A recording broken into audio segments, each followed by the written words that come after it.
بہت بڑا ظلم ہے ایک عام پاکستانی کے ساتھ، قوم کے ساتھ۔ جی اور یہ جو ہم نے ماضی میں سولر اور ونڈ کے جو یہ کانٹریکٹ سائن کیے 15 سینٹس بجلی، جو کہ میرے خیال میں بہت ہی غیر مناسب ریٹ تھا، ابھی حالیہ میں جو ریٹس آئے ہیں وہ 4 سینٹس پہ آئے ہیں۔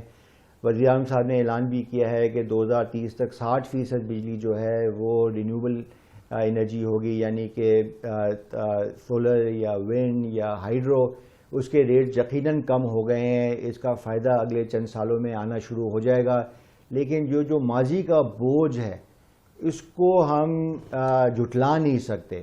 اس کا حل یا تو یہ ہے کہ کچھ حصہ اس کا ٹیرف میں شامل کیا جائے اور کچھ حصہ سرکولر ڈیٹ میں جائے گا، یا فائنانس منسٹری اس کو قرضے کے مد میں اس کو لے گی، تو اس کا کوئی یک فیصلہ تو کرنا مشکل ہے، لیکن یہ ظاہر ہے اس کو حل کرنا بہت ضروری ہے۔